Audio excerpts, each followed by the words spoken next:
Mr. Netanyahu has, along with the security cabinet, okayed a plan to quote unquote take over Gaza. That's the word that they use, take over.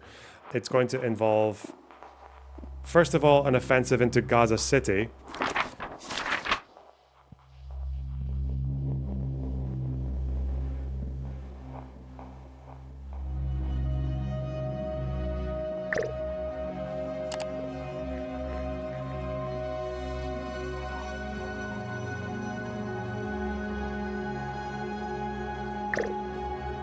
First of all, an offensive into Gaza City, with the goal of disarming Hamas, returning hostages, demilitarizing Gaza. So far, that seems to have been their demands for the entire war. But it's also adding on Israeli security control over Gaza and the establishment of an alternative civil administration that is not Hamas or the Palestinian Authority. So classic Netanyahu shitter demand at the end there. The problem with this last one, especially, not to mention pretty much all of it, is that Netanyahu has no practical reason for wanting this. He might say it's because he doesn't trust the PA to provide security or anything else, but at the end of the day, the West Bank situation, you're never getting a Gaza out of what they had in the West Bank, and that's largely thanks to the PA. Like it's not comparable. You're not gonna this whole thing about like Fatahstan and Hamastan. The reason that Netanyahu says that isn't because of a innate problem or a lack of reformability in the PA. It's because he doesn't want a unified Palestinian political entity. That's what he doesn't want, because that's too much. That's too close to the sun. That's too close to potential statehood. That's why he's doing that. The other thing about this is it shuts out the rest of the Arab country. It shuts out Qatar and Egypt and Saudi and everyone else, because they've said, although a lot of these Gulf states, or the not just the Gulf states, the Arab League have said, Hamas, you need to go. You need to disarm and fuck off. The Arab League are on that now. They were not saying that all in unison in the past, but now they are. Hamas's days are numbered. They're fucked. They've lost their support. This was also in Lebanon. In the 80s, this was also like effectively like the harbinger for the PLO in Lebanon. It was the Arab League saying, "Yeah, we don't want this. We don't want Beirut to turn into Stalingrad. You need to go." Like, and then by then they were isolated. They had nothing. Arafat couldn't really. He didn't have a choice after that. With Hamas, obviously, they're going to be a bit more steadfast because of their position. They don't have the same political opponents in Gaza that the PLO had in Lebanon. They are also religious, which extremists, which motivates their decisions as well. They're a lot more tolerant of watching their own people die than the PLO were. But that's where we are. Netanyahu basically wanting to isolate Israel's campaign to the point that the only people who are going to back this now is Netanyahu and Trump. You're not going to get Germany or anyone else. Germany have also suspended arms sales to Israel, I believe, because I think it's largely because of this last one. This last one is just so. It's just kicking the can down the road. It's just, again, status quo. That's all they want. They just want as close as they can get to status quo as possible, or what they believed the status quo was, which was a severed Palestinian political entity between Gaza and the West Bank, but also an understanding that the people in Gaza would not try to destroy Israel militarily. Obviously, he was wrong about the second half, but the first half, he'll get that. He'll get that from one of these. But it just means that they're doing it on their own, and they should be doing it on their own. They shouldn't have America back in this either. This is fucking bullshit. We can look at some of the things that people have said about it. They specifically said take over rather than occupy. Now, the reason for this is just technicality. It's just legal. Because if they said occupy, the Israeli law would dictate that the state has responsibility for civilian governance. Whereas Israel doesn't want to do civilian governance. They want someone, some unnamed Arab force to do that. But in practice, it's a superficial difference, because what this is really going to entail, unless you think that this new out of nowhere administration is going to come in anytime soon, it's going to be military rule. That's what it'll be. It won't be civilian control, like in the sense that they're going to set up schools and all this shit. It's going to be military rule, which is kind of like the worst thing. It just means that they're going to spend an indefinite period, if they're so stubborn that they don't want the PA to be involved in governing Gaza, and that by extension means the rest of the Arab world won't be joining in to govern Gaza, then they're just going to have military rule with a with an indefinite insurgency, even if they defeat Hamas, because that's what they'll inspire. They're not going to inspire like a rebuilding and fucking like a rejuvenated education system or anything else. They're just going to have it's just going to be trash. Like it seems like it's not even when I first heard about this, I thought it was like Area B is what they're expecting. Israeli security control, Palestinian civil administration, but Area B is PA. It's PA civil administration, not just random wankers chosen by Israel. The plan has also entailed that because Israel already controls 75% of the strip, it's going to be the remaining 25% that's being taken over, but that doesn't capture the more important statistic, which is the number of people living in each area, because I believe the number of people in Gaza City right now is about 1 million. So that's an issue. It's not just 50%, it's not 75-25.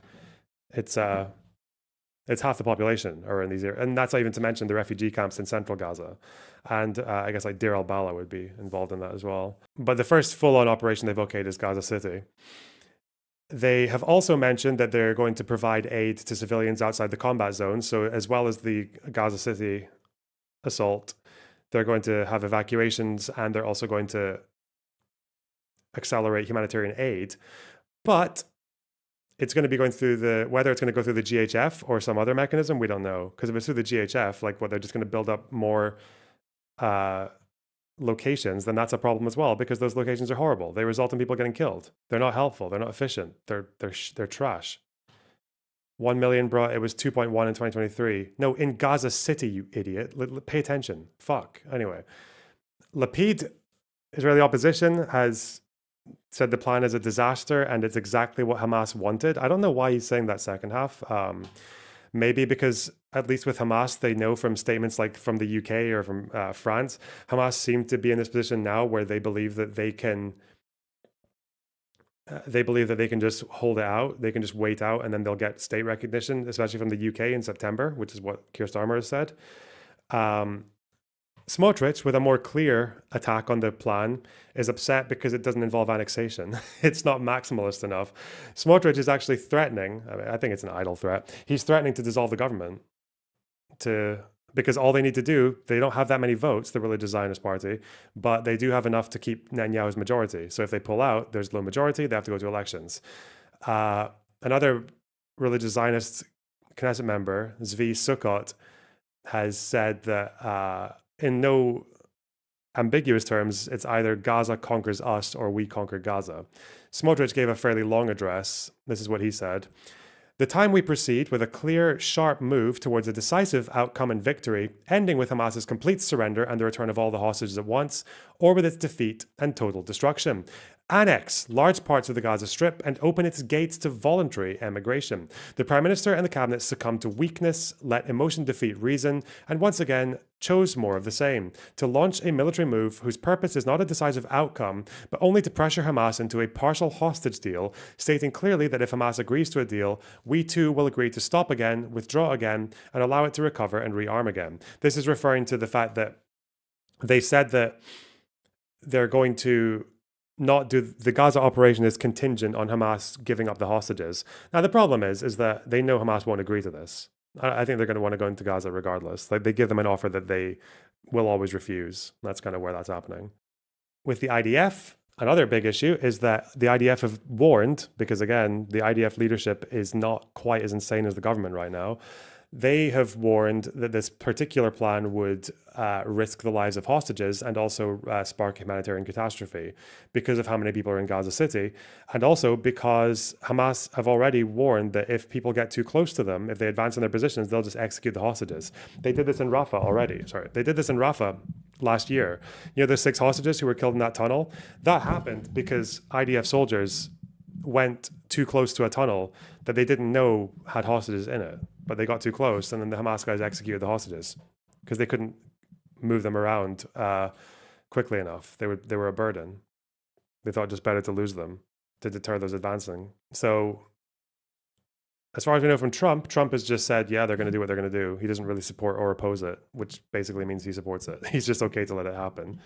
Doesn't give a shit. So that's our progress so far. Hamas, as always, still claim to be winning. Operations killing the enemy. The Al-Qassam brigades continue to defeat the enemy in the honorable Gaza Strip. Mujahideen continue to strike at several fronts, all like IED attacks and mortar fire and all this shit. Does this violate Keir's conditions to not recognize Palestinian state? I don't know. Keir Starmer said that the war has to be over by September and they would consider recognizing a state, which is so irresponsible. I think that's like a very stupid thing to do because why would Hamas hear that and not just think, oh, well, if we just wait it out another month, we're going to get UK recognition. The UK, the British mandate. Like, yeah, the guys who started all this, right? But Netanyahu actually broke a bit of a trend and did an interview on Fox about this whole plan. So we have a few Q&As from the incredible pushback of Fox News. Fox News. To our audience at home, 2 hours ago, here in Jerusalem, I sat down with an exclusive interview with the Israeli Prime Minister. We talked for about 25 minutes on camera, right before a significant meeting is about to happen. As you know, the fate of the hostages is still out there. It's an upgrade from podcasters, I guess. Not far, but... As you know, there are allegations against this government for genocide and starvation. There are questions about his relationship with Donald Trump, even Vladimir Putin. Israel's long-term plans for Gaza and how they achieve a lasting peace is still an open question tonight. We mentioned we're almost 2 years into this war. This country's tired, but they're still fighting. Here now, the Prime Minister of Israel, Benjamin Netanyahu, on all those topics and more. Mr. Prime Minister, thank you for your time today. Well, glad to see you again. Thank you. After this interview, you will go immediately into a meeting with your security cabinet. Will Israel take control of all of Gaza? We intend to, in order to assure our security, remove Hamas there, enable the population to be free of Gaza, and to pass it to civilian governance. That is not Hamas and not anyone advocating the destruction of Israel. That's what we want to do. That's his way of sneaking in the Palestinian Authority, because him saying that's when he says that in his head, he means the PA. It's so dumb. The PA just like, everyone hates them. The hardline pro-Palestinian people hate the PA because they just see them as Zionist collaborators. Meanwhile, Israel says that the PA or Netanyahu, the Israeli right, think the PA are people who pay people to carry out terror attacks, which is not completely accurate. And they also educate people to hate Israel, or they're just like Hamas light. That's how the Israeli right sees them, which kind of suggests that they are just actually kind of more like middlemen, which is really what they actually are. They're moderates. That's what they are. In the context of the area, they're moderates, but you know. To liberate ourselves and liberate the people of free Hamas or free Palestinians from Gaza. Interesting. Gaza from the awful terror of Hamas. And you were in the Gaza Strip today. You met Palestinians who are fighting Hamas because finally they see that they have a future. You met they Abu can rid Shabab. themselves of this awful tyranny that not only holds our hostages, but holds 2 million Palestinians in Gaza hostage. That's got to end. Are you saying today that you will take control of the entire 26-mile Gaza Strip, as it was 20 years ago to this month in 2005? Well, we don't want to keep it. We want to have a security perimeter. We don't want to govern it. We don't want to be there as a governing body. We want to hand it over to Arab forces that will govern it properly without threatening us and giving Gazans a good life. That's not possible with Hamas. The only way that you're going to have a different future is to get rid of this neo-Nazi army. The Hamas are monsters. Look at what they're doing to our people. The Israeli right-wingers never change. Everyone in this region just loves comparing the shit to Nazis, don't they? They love it. It makes them so happy. It's like Begin claiming that his assault in Beirut was like marching on the gates of Berlin to get rid of Hitler in the bunker. And even Reagan was like, can you stop it with these Holocaust comparisons? Oh, shit. I don't know what this is or how much. Well, I can guess what it is. I just don't know how much traction it has. A new anti-Hamas protest in Gaza is expected to erupt soon as the emerging movement, the National Movement, is calling on people to take to the streets, raise their voices to reject the war, demand its end, and urge Hamas to step down. Oh, the National Movement. Are they more organic than Abu Shabab or? Expected to erupt. Well, I think a new one, a new protest. Probably because they know the terms that have been set forth to Hamas and they want Hamas to surrender rather than to keep fighting to, delay the assault on Gaza City. Is that what it's saying in Arabic? Oh, is this the fucking swiggle? Is this al-haraki, which means movement, right? Watani? Harak. When does it become haraki or harakit? When does it become that? Is that just like a grammar thing? Watani. Okay. Yeah. Watani is national, I guess. Movement national. Okay. The national harak based. Yeah, harak means movement. That's what Hamas are called, right? Haraki Muqawama al-Islamiyya. They can both be applied. Wonderful. Yes, thank you. That's what I need. You're reading in the opposite direction. Harake. Okay. Look at what they're doing to the way they massacred, raped, beheaded our people, our men and women, burned our babies. And they are really cruel to their own people because when we try to take them away from the combat zones, they shoot them. They want people to be civilian casualties. They want a starvation policy that they themselves are trying to put into being, and we're doing everything to reverse that. They have to go. I think President Trump has said it. You have to see two things in Gaza. You have to see Hamas eliminated, and you have to have the hostages released. And he's absolutely right. There are 20 hostages that the Israelis believe are still alive. And in recent events, the closer the IDF got to them, many of them. Maybe should work on not smiling when he says these things. Yeah, probably. You'd think with all this experience, he would pick up a few tricks. Not. He is inept and very coddled, I believe, by the media environment. Grassroots Hegemon, thanks for the gifted subs. Appreciate that. 5 of them. Wow. Were killed. Are you prepared for that? We're doing everything in our power to salvage the hostages. We've, in the beginning, the second day of the war, I think, a senior commander... Oh, you'll talk to Fox about the hostages, will you? Yeah. You'll talk to anyone about the hostages apart from the people who know the hostages, the family members. Well done. And Israel said, you're going to have to get used to the idea that we're not going to see any of them alive. And I said, no, I don't agree with that. I think with a combination of the right military tactics and international pressure, we can get all of them, and certainly most of them, out. So far, we got out of 255, we've got 205 released. 148 of them are alive. Nobody believed that.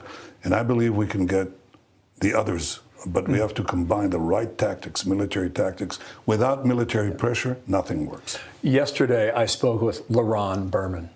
He has 2 brothers. Yes. His family believes they are still alive. He said the following. My advice to you, speaking to the Prime Minister, by all means necessary, we need to bring them back for stability in the region, for the future of Israel. It's a tough decision, but we will handle everything, meaning Israel. What do you say to the families of the hostages? That's exactly what we're trying to do. People say you can't both release the hostages and eliminate Hamas, and I disagree. I think so far we've shown that not just people, by the way. It's like he's saying this is a journalistic opinion or a UN opinion. No, this is the chief of staff who says this as well. The chief of staff has said that when you choose these operations, you have to choose between endangering the hostages or you're swiftly defeating Hamas. Quickly. It's been 2 years now. Okay. And I intend to complete the job. But we have 3 missions. One, to eliminate the Hamas as a governing and military power in Gaza. Otherwise, there's no future for anyone. And we'll have many more kidnappings. Janik, thanks for the Twitch sub. Many more hostages. Second, achieve the liberation of all our hostages. And third, make sure that Gaza doesn't pose a threat to Israel again. And we're well on our way to achieve all three. Now, there are difficulties because there's so much vilification and misrepresentation in the press. There's an attempt to put blame on Israel for the interdiction of humanitarian supplies that Hamas is interdicting, and Israel is, the international community is delivering the blame to Israel. They're doing everything to rob these food trucks. Okay, first of all, sentences like that just make me wonder if Netanyahu just gets all his information from, like, this isn't like intelligence briefing. This just is like, if he just sits there on TikTok or Twitter and just remembers a few fucking photos and just uses that in his interviews. Because the idea that Hamas interdicts aid through taking trucks, that's not actually true. Even the people who claim that Hamas are abusing aid for their ends, which they are in a way, but it's not through like people hijacking trucks. We've seen a couple of photos of that, and maybe in some cases it is Hamas with the masks and the guns and everything. But it's like saying, I don't know, what's a good example? He knows the Fox audience. Yeah, him watching Channel 14, BB Media. Oh, fuck. There was a really good example for comparing this thing about like Hamas, quote unquote, stealing aid. It's kind of like saying that if a government like went into the tax coffers or whatever, and then just spent a bunch of money in a way that wasn't actually approved by the Congress, like something like that, and saying that they stole the money, that's not them going into the place with a fucking armed robbery team with guns and a getaway car taking stuff. It's that they're abusing a position that they're in order to distribute things according to their own ends. So Hamas are part of the distribution system in Gaza, or like they have been, because they're the government. They're the people who can be the only form of security or distribution in certain areas. And then the argument is that the appropriation or the misappropriation that they engage in is done in forms of taxing people on sales of items that were delivered by humanitarian aid agencies. Like that's the kind of quote unquote theft that they do. But him just reducing it to they jump on trucks and shoot people, that's actually not confirmed, but that happens to any systematic scale. Yeah, whatever. They're taking the food for themselves and then jacking up the price. But also, when he's talking about the people warning about humanitarian issues, it's also the risk that the GHF plan is just being, he's saying it's an unfair hearing in the press, but no, people are just correctly, and you want to talk about Gazans, everyone condemns that scheme. Everyone, including people who have actually been part of it. People in the GHF or people in the IDF who have been securing perimeters around there being like, yeah, well, there are people running towards these food stations, and the only thing that we've been given to control these crowds is fucking rifles, like live ammunition. So it's a total disaster. And that's according to everyone. That's not just UN. Even Israeli academics have studied what's going on there and how to go at it. The remaining supplies to their own population. That's monstrous. We have seen some of that, and you're right about that. And you're also right that we went into Gaza while we've been here this week. And we were in the southern town of Rafah, near the Sinai Desert in Egypt. And that town has been flattened. And you have been accused of genocide. How do you respond to that? Well, if Ambassador Huckabee said, if we're practicing genocide, we're... Is Netanyahu lying really that surprising, dude? Yeah, I actually was expecting a very honest interview from Netanyahu. I was expecting a lot of candid, hard truths. So I'm very disappointed by this dishonesty. Yes, that's my position. And you have been accused of genocide. How do you respond to that? Well, if Ambassador Huckabee said, if we're practicing genocide, we're surely doing a very bad job of it, because we could have, basically eliminated the entire population of Gaza, but we went the other direction. We did something that no army in history ever did. We're supplying humanitarian food to the enemy's population because we distinguish between combatants and non-combatants. We put in 2 million tons of food.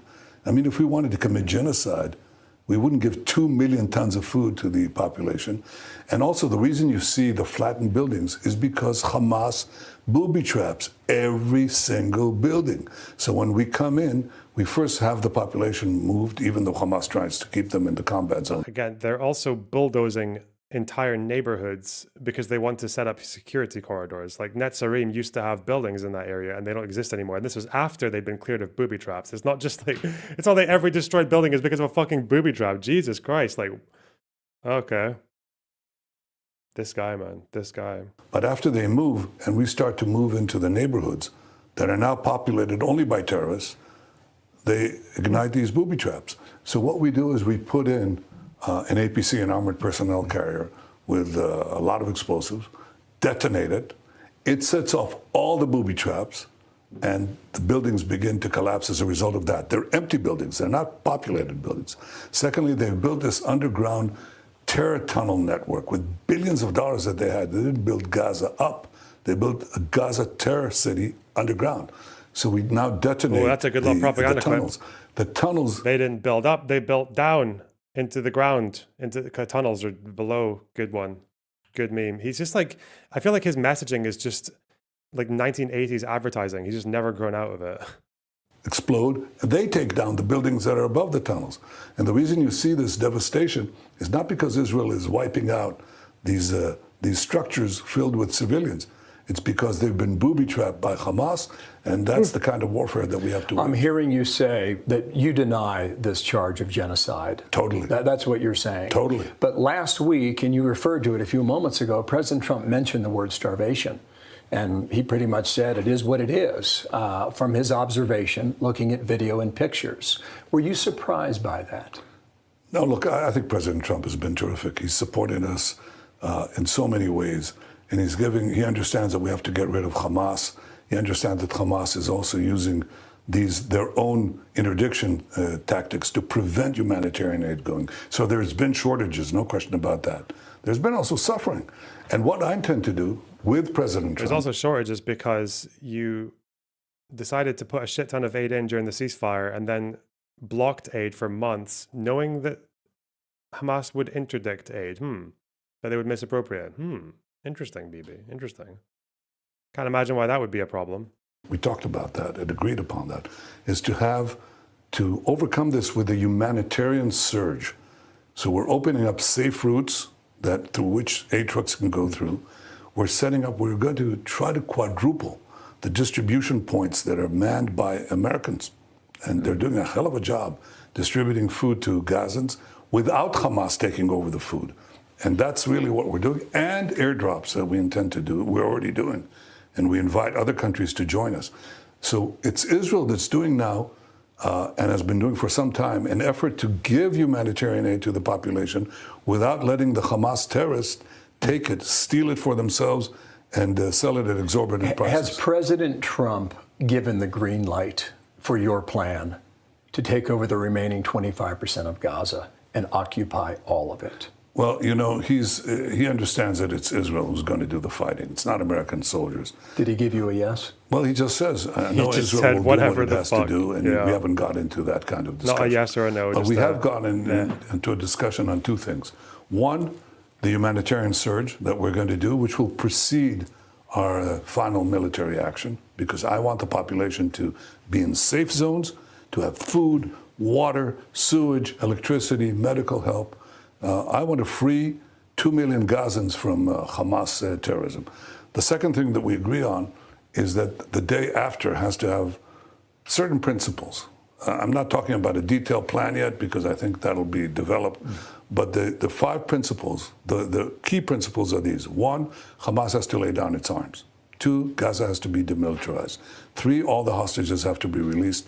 And 4, Israel will be responsible for overall security. So if there's an attempt to have a resurgent Hamas or resurgent terrorism, you know, we're the ones who are going to take care of it.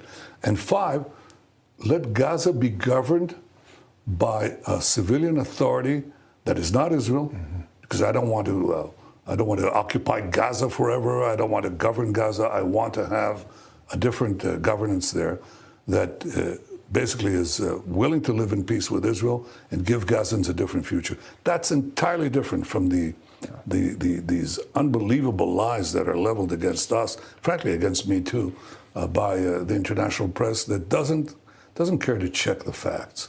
It just takes Hamas statistics, Hamas arguments, it just, swallows them hook, line, and sinker. Swallow? And delivers this vilification of the one democracy, the one Jewish state that is fighting people massacred. It's the equivalent of the massacre of thousands and thousands of Americans, the rocketing of American cities. Nobody would stand for that. Come back to my experience inside Gaza this week.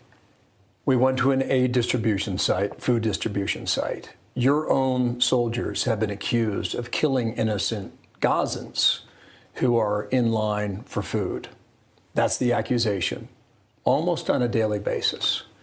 Can you defend that? Yeah, I could deny it because it's a Hamas accusation. They're the ones often who are doing the shooting and waiting for our soldiers to respond. And in fact, very often they don't respond. But all these stories it's always that heavy lifting. Traveling Israel does this as well, of like the word often. Because also, often, Israeli soldiers admit that they're just firing on people because they don't have any other crowd control methods, that they're expected to crowd control people who are rushing towards an aid site, potentially where there are threats in the crowd, but they're only given a gun, so they shoot them. Sometimes, actually, with the division commander telling them to, that it's fine to. Often, very often. Repeated ad nauseum. And the people don't even bother to check the facts. We're doing everything that we can to avoid civilian casualties. And in fact, if you look at it, I mean, the town of Rafah that you saw all that, right? All of it. Right, okay. So I told you why there was devastation, because we moved the population out and then went to and dealt with the booby traps that were there. Well, that's not exactly what happened chronologically, you wretched, lying fucking cunt. That's not what happened. What actually happened was you were going to go into Rafah without an evacuation plan when there were about 1 million people taking shelter there from the north, and you had to get fucking wrangled by the Democrats to put an evacuation plan into place before you went in, because you were going to go in without one. He does this a lot. He always takes credit for things that were other people's ideas, even if it was other people changing his plan. He'll take credit for it afterwards. And any failure he blames on someone else. He's done this his entire career. Ugh. Damn. Remember when Biden did that? And we killed a lot of terrorists there. You know how many civilians we killed there? Practically none. Why? Because we told them, please leave. We showered them with leaflets. We called them millions of text messages and many other means to get them out, and they walked out. They walked out 2 miles to the coast where they had a safe zone, and practically no civilians were killed. That nobody describes, nobody talks about. Israel is doing things that nobody talks about this. Nobody talks about the time when I had my entire military strategy fucking micromanaged and shifted by the Americans. Oh God, no one talks about that. No one talks about this great achievement when I sat down and did what I was told, like a little fucking fanny, like a submissive, breedable. Army in history is done. Colonel John Spencer, who's the head of urban warfare studies at West Point, he said that he scoured all of his modern history. He said no army in the world has done that. And yet Israel is, of course, accused again and again and again by fake reports, by Hamas statistics that are fake. And, if you repeat a lie often enough, it assumes the cachet of self. By the way, that's actually, even John Spencer wouldn't say what the evacuation, that in particular, that's what they did in Mosul. They created a corridor for civilians to evacuate the entire city, actually, into a DP camp. But in truth, it's still a lie. Yeah. Like your chief of army says your military is exhausted. It's almost 2 years of war. And I mentioned 20 years ago this month, Ariel Sharon made the decision to get out of Gaza, bring the settlers out, and it's been that way ever since, and Hamas moved in. But you have 10 million people who live in this country. That's right. And they have a lot of opinions. Yeah, well, is it possible? It's a democracy, Is it possible for you to keep Israel unified almost 2 years into this war? Oh, I'm sure we can. I mean, there's an organized and systemic campaign against us. That's part of democracy. I accept it, although a lot of it is foreign funded. Yeah, we get foreign funded. My God. Yeah, we can do it. I just dodged 90% of the press. Got my own little Channel 14 media. I'm fucking the courts. We're all good. By the same people who also encourage the demonstrations on your campuses and so on. But I'll tell you one thing, the people are united. Yes, I did do Smotrich's comments. Yes, the one where he was like, "Fuck you, we want to annex." Yes, we did. Every last one. This is not a dictatorship. But, you know, when it's a seven front war, and look at what we did. You know, we were attacked. We were on the verge. Everybody thought this is the end of Israel on October 7th, when Hamas cruelly invaded us and those monsters took the hostages and murdered the men and raped the women and beheaded, it's beyond belief, and burned babies, okay? And everybody said, oh, Israel is gone. And I said on the... Was he wanting to say beheaded babies, but then he had to stop himself? Okay. Second day of the war, I said, we're going to change the face of the Middle East. And we went against Hamas. There were some young children who were burned. Not babies, but young children. Yeah. Then we went against Hezbollah, the terror proxies of Iran. Then we had the downfall of the murderous Assad regime in Syria. And then we went after Iran, and President Trump joined us, which was a magnificent act of solidarity against a common enemy. Everybody said, oh, well, you know, Israel's not going to be together, but it is. Now we have to complete the job of eliminating basically the last proxy of Iran that's still standing. And this is your job to sell it to your people. Well, I don't have to. Believe me, the people are selling it to me. You know, I go into Gaza as you went in. You've been to Rafah? I've been to Rafah. Mm-hmm. Okay. Talk to the soldiers. Talk to the division commanders. You know what they tell me? They tell me, Prime Minister, don't bother with the press. Just press on with the mission of liberating Gaza from these murderers. And we can do the job. We can separate the civilians from the combatants.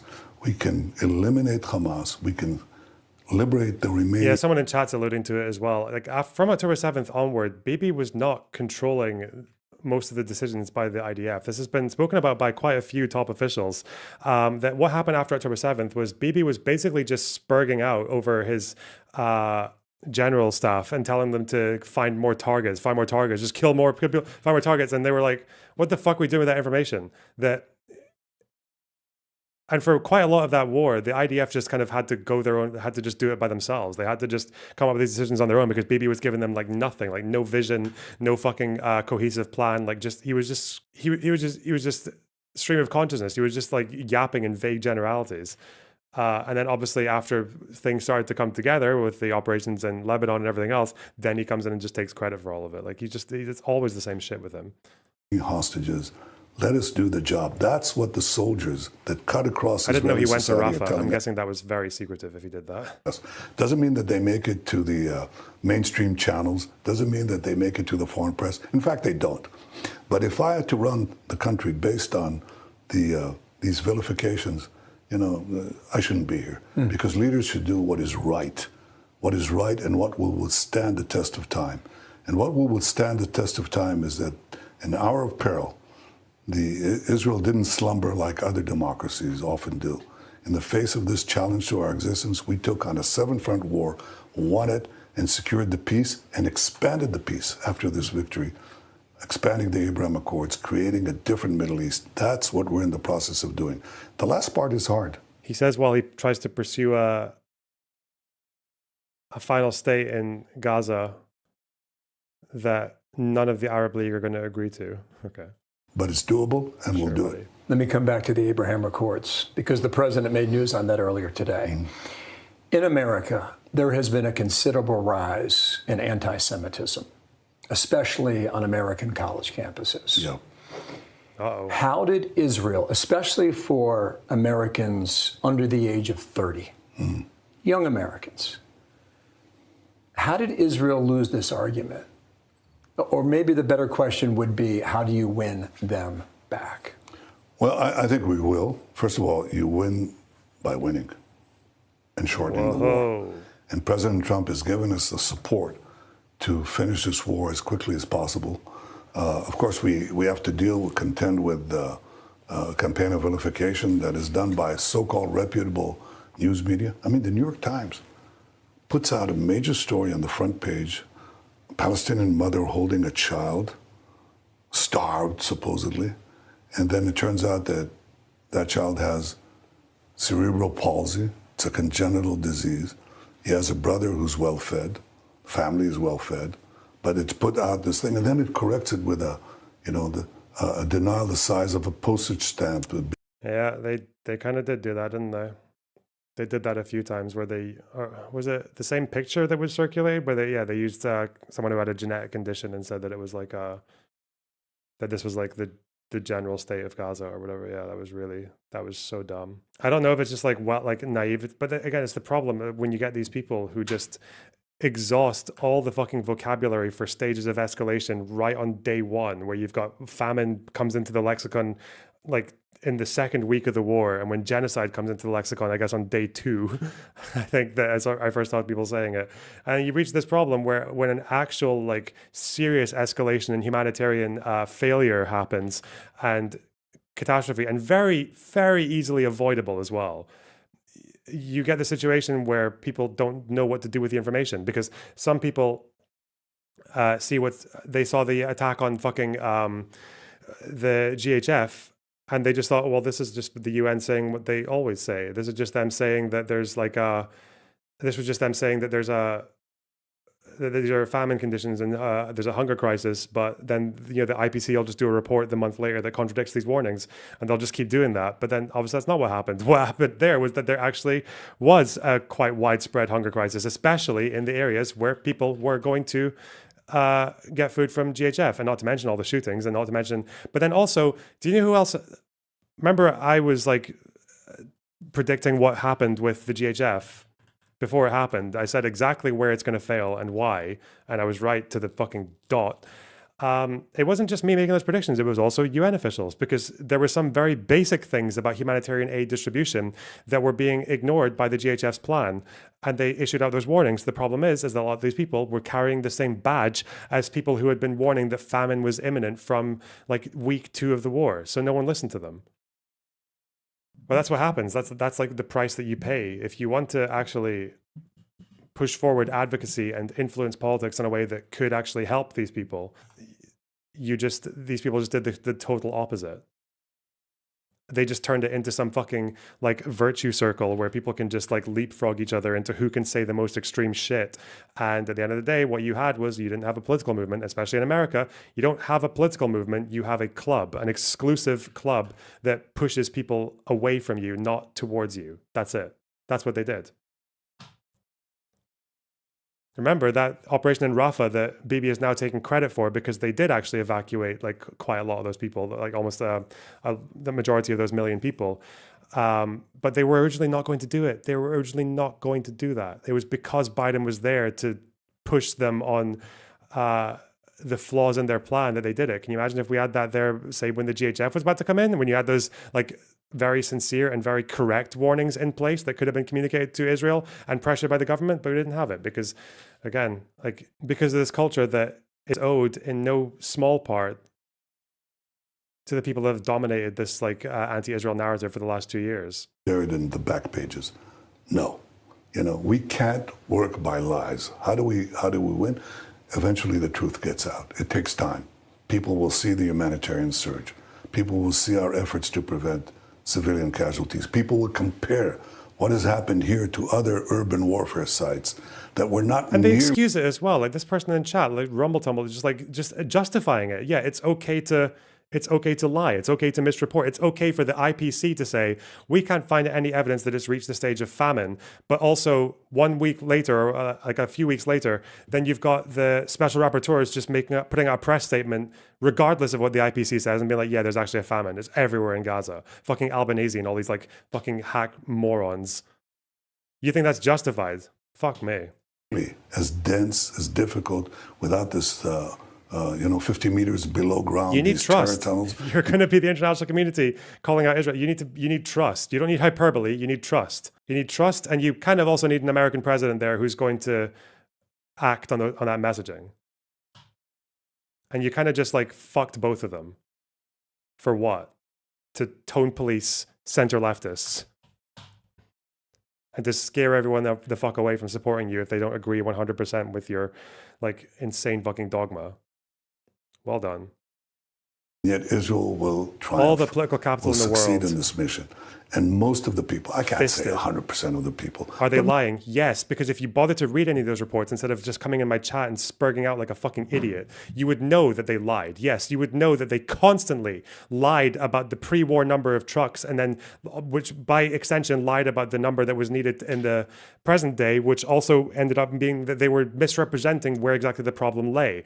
They constantly said that it was like 500 trucks pre-war, and then even if they watered it down, I think even the more modest ones brought it down to like 150 in the projections, which is also not true. They constantly said that there was like this unprecedented, like never seen before number of trucks going in pre-war, because they lied about the, not to mention just the working days being excluded, but also excluding the fact that most of these trucks were not food aid. They were like construction materials and other things. Yes, they lied. They should have known. There's no excuse for a UN organization not knowing how many food trucks were going in before the war and how many extra ones would be needed before the, how many extra ones would be needed without the internal production because of the agricultural industry being fucked by the war. Yeah, they lied. And then you have all these just like absurd solutions, like flood the strip with like 500, 300, 400 trucks of aid every day. And then what did you get? What was the result? You got aid going in and close to those numbers, and it just all stockpiled on the other side of the wall because there weren't enough people to distribute all of it. So it just got stuck. It gets through into Gaza and then just piles up. So yes, they lied. Most of the people are united, and ultimately, this is democracy. So instead of shifting that argument on the media, whether it's the New York Times or maybe the Gazan Health Ministry, putting out, because you've said repeatedly in this conversation that they exaggerate, will you allow more independent reporters to go into Gaza and see it for themselves? That's my conclusion. In fact, that's my instruction as of this morning. Imagine being concerned about the truth when there's a genocide going on. Yo, thanks for the 20 bucks. Lawson, thank you. Akiko, thanks for the tier 1 sub. Military, and I said, that's exactly what you should be doing. Those who are lying are going to continue lying, but give honest journalists the ability to see the truth. What does Smotrich want Netanyahu to do? I'm confused by the comment.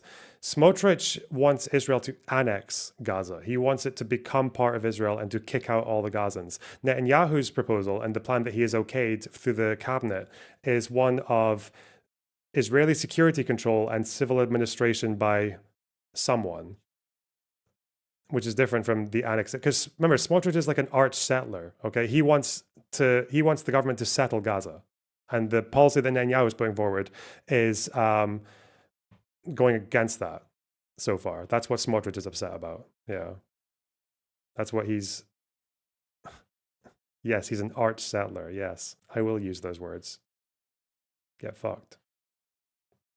The fact that we're trying to get civilian He's aid. an active arch settler, a permanent settler. Does he still live on a settlement? I don't actually know. Huh. A quintessential, a settler profundo. He is John Settler. I'm sorry. Humanitarian aid to the people of Gaza, the efforts that we're making there. B, to understand and explain why those buildings are destroyed, because they're booby-trapped, and we clear the population. And I'm glad you were in. I'm glad you did this thing. I'm glad, in fact, I would say you're blazing the trail. But there have been others, and we have the same result. Every time people see it, they see it in a more realistic way, in a more honest way than the way that it's presented in, unfortunately, in the New York Times and others. New York Times should be sued. I'm actually looking at whether a country can sue the New York Times, and I'm looking into it right now because I think it's such clear defamation. I mean, you put a picture of a child that's supposed to then represent all these supposedly starving children, yet they put in this picture of a child. How true is this booby trap claim? Is there evidence of it being as often as he says? If you read the Al-Qassam page and their telegrams, I feel like one of the most common attacks that they talk about is sneaking out of tunnels, jumping into an APC and attaching an explosive to it, or throwing it inside if there's an open hatch. The other one is booby trapping. They claim a lot of booby trap attacks. I don't know if it's not every building, unless they mean like buildings or blocks of flats where there's like 1 out of 5 flats is a booby trapped.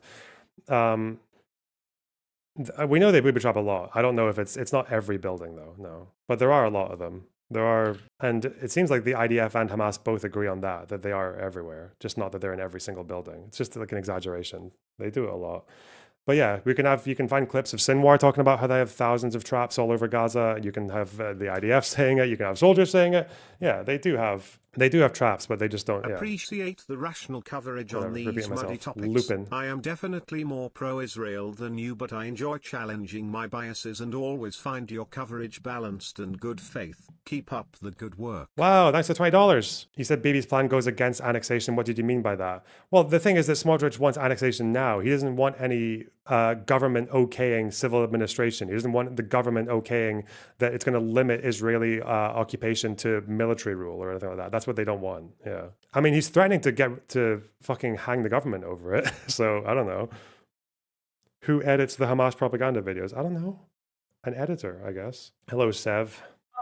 Okay, so the issue with that claim that there's every house is booby trapped from Netanyahu. Oh wait, hang on. Sorry, we need Cerebral to get rid of a fucking liar in chat. I can't believe that you took seriously the claim that all the buildings destroyed because of booby traps. I literally contradicted that claim. I spoke against that claim. You dishonest fucking cunt. Get out of here. All right. Hold on. Sorry, Also, okay. the fucking problem is my take on it is a bit different than yours. You just think it's a flat out lie. It might be some sort of truth to it, but the fact is, a lot of these buildings could have been booby trapped after people fled.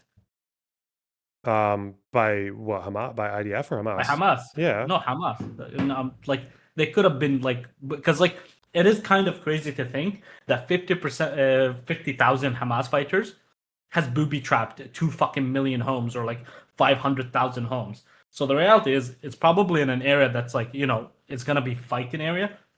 So civilians flee, Hamas stays, booby traps all the houses that, like, majority of the houses, which is a lot likely to have been the case. But obviously for soldiers or like people that have been through that area will think, oh, Hamas and the citizens work together. Oh, Sev, sorry for interrupting, but I can confirm what you're saying as much as my word is worth. But like, yeah, like a lot of the booby traps were fresh cement, and after the evacuations, Hamas did a lot of them. Yeah. Yeah, which is why I hate fucking Netanyahu for like the way he speaks about it. It's like actually insinuating that the civilians co-opted having their homes like booby trapped. Oh no, definitely not. That's bullshit. Yeah, which is also something that people seem to like fucking grapple with. They think that the civilians are in on it with the fucking traps, when in reality, no, David, he actually says that shit too, and it's a common talking point among Israelis too, that the fucking what's it called, the civilian population in Gaza works with Hamas extensively. And I've actually had this response where like, oh, why are all their homes booby trapped? Like, even if it was before, but which I don't think it is for the majority. Like people would be doing this like by coercion, by like. I think the ones you could probably say is like harder to disprove that it was done after they left is probably tunnels. Yeah. Like, or maybe under like roads or something. Probably that's. Yeah, maybe there's tunnels under the homes, not directly into the homes, and then they dig afterwards into the homes. That's probably more likely. But the fact, like, if there's a tunnel that's like been there for fucking like it looks like years into a house, yeah, that guy's probably working with Hamas. Oh yeah.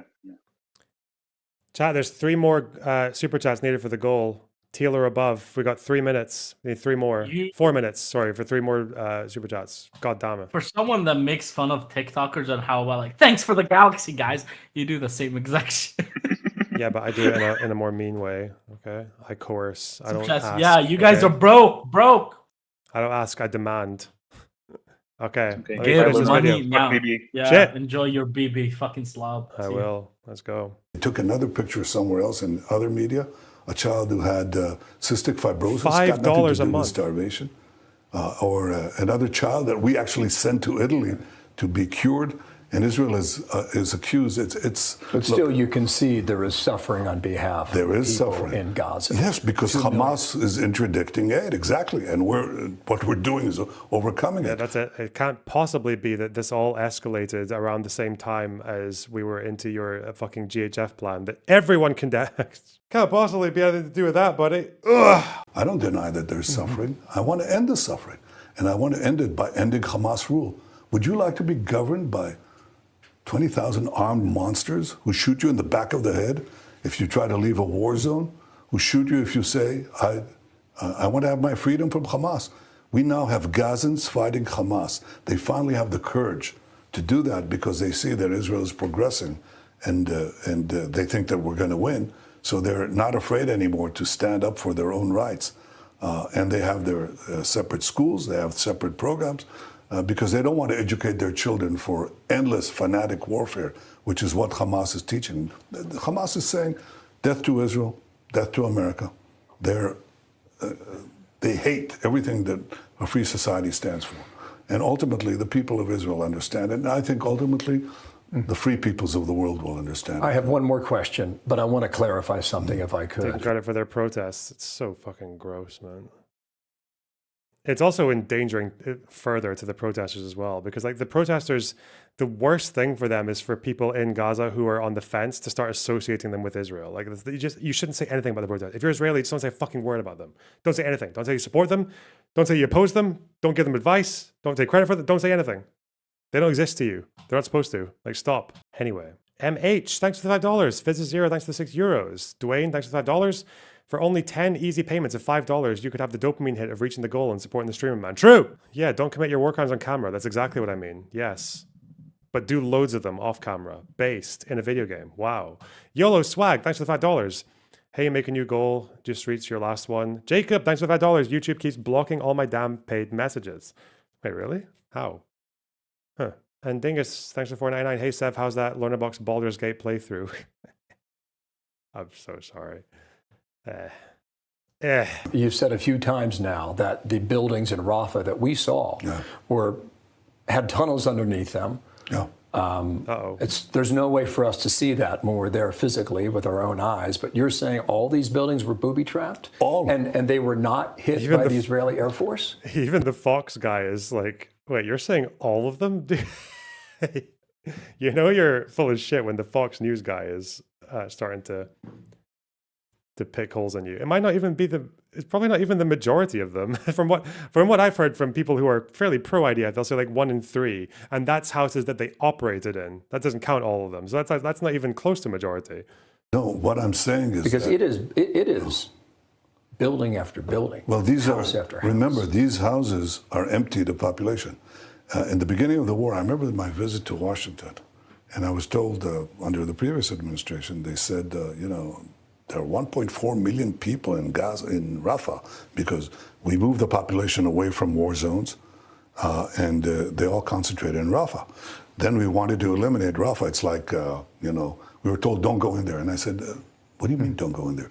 It's like the Allies are, take over Germany, and finally they're told, don't go into Berlin. Don't go into Berlin, and leave the German army, 25% of the German army intact. I said, of course I have to go. I mean, they were told to evacuate by the Americans. You were told to evacuate the civilian population before you go in because that wasn't your original plan. You fucking snake. All right. But they said, but there are all these civilians. And I said, okay, we'll make sure that they leave. In fact, they left within 6 days. They all left. And then we had to go in. It's full of terrorists in those buildings. In the streets, they booby-trapped the streets. They booby-trapped the buildings. So we go in and clear it away. And that's what you would do. That's actually that's what you did. That's what you did in your war zones too. The reason why this point is important for me to understand is we only saw one part of Gaza. We did not see the rest of it. The town of Rafah, as I referred. Last question, sir, if I could, please. The president earlier today put on Truth Social that he wants all the Middle Eastern countries to join the Abraham Accords. Who are the holdouts? Well, you know who we have peace with, so. If you look at the other countries, they're the ones that are potential and real potential candidates for this. And I think, look, the president and I joined forces with Arab leaders and had the Abraham Accords, which were historic changes, a real change in the Middle East. We had 4 peace treaties with 4 Arab nations in a very short time. And in fact, I think that the attack on October 7th, among other things, it was meant to destroy Israel, but it was also meant to destroy the possibility of peace between Israel and the leading Arab country, Saudi Arabia.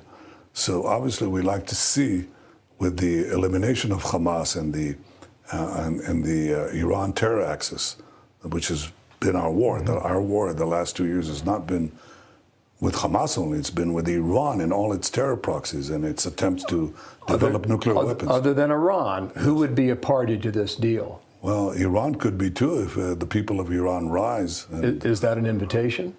It's been something that I think that many of them want. Many of them want to relieve themselves of that tyranny. And they openly say, you know, I send videos to them, and I'm amazed. Bill, I'm amazed. Millions and millions of respondents from Iran, sometimes with their names and even their faces. You can't believe that they're doing that, but it shows you the thirst for liberation there. So, but I guess it's not that surprising, but has there been any domestic fallout in Iran from the fucking strikes? They've lost so many of their top guys. People who have been top guys for decades, right? Because it's an authoritarian regime. They've been in power for a long time. A lot of those like RGC guys and the nuclear scientists and everyone else, big figures, big names. What's happened now domestically there? Has there been any power vacuum, or have they just clamped down on it, or what's going on? I guess there's no coherent opposition. So any moment now they're about to rise. Yeah, well, I guess we'll just keep saying that, eh?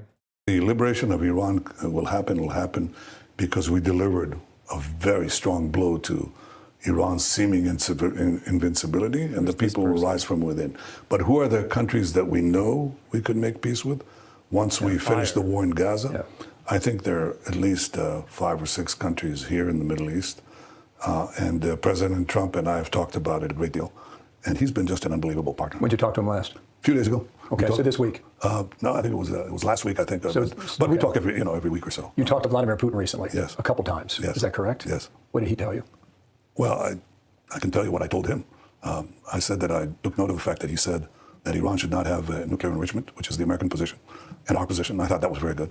And I also said that I hoped that he'd come to an agreement with President Trump. On Ukraine. Right. We'll see if we get that peace. Yep. Mr. Prime Minister, thank you for your time. Thank you. Appreciate it. Good to talk to you. Thank you for having us. Thank you.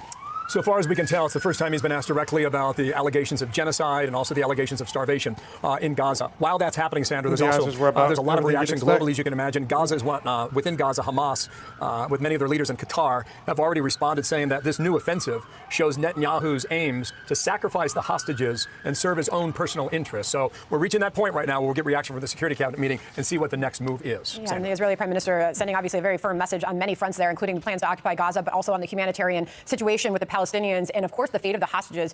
Bill, what he said in response to your question about the 20 hostages who are believed to still be alive, 50 hostages still remain. We're doing everything in our power to salvage the hostages because, Bill, of course, there is so much concern from the families of those hostages that as Israel moves in, what does that mean for those hostages? And he sent a very firm message that they are doing everything in their power for them. Yeah, and many Israelis are well aware that the closer the IDF, you heard the question, the closer the IDF gets to locating some hostages, oftentimes they are killed before they can arrive, the Israeli army, that is. So what you're looking at now live. You got anti-Bibi protests, specifically about the operation in Gaza City. Yep. Is a protest on the streets of Tel Aviv. We've seen this throughout our coverage here over the past week. This seems to be a bit larger than we have seen earlier. And also here in Jerusalem, Sandra, when we left the Prime Minister's office, they were all getting ready for a rally for the family hostages as well. Many of them had a mini flotilla off the coast of Israel earlier today. So they're making their voices heard, and they want to make sure that their family, their loved ones are not forgotten. I'm Steve Doocy. I'm Brian Kilmeade. And I'm Ainsley Earhart. And click here to subscribe to the Fox News YouTube page to catch our hottest interviews. If there's only 25% of Hamas left when Rafah was invaded, how much could still be left? Well, Hamas keeps on conscripting more people. It's like the Hydra thing. Like they're still weaker, obviously, because they don't have the same infrastructure, training, etc. The people they're conscripting are younger and younger. No, but yeah, that's kind of why their numbers are like their numbers are probably not even that far off of what they were at the beginning because they just keep on replacing personnel, albeit with less training and less equipment. So I don't know what it means for in regards to how long it would take for them to stop being an effective military force and just an insurgency. But my guess is it'll probably still take a while. I don't know. And most that we have seen What's earlier, this? and also here in Jerusalem, Sandra, when we left the Was that me? Prime Minister's office, Oh, they that's were all me. getting ready for a rally for the family hostages as well. sounds like Many her. of them had a mini flotilla off the coast not of Israel earlier. Whatever. Did you see the new Jenkin Rabbi Shmuley debate? No, but it sounds amazing. It sounds so good.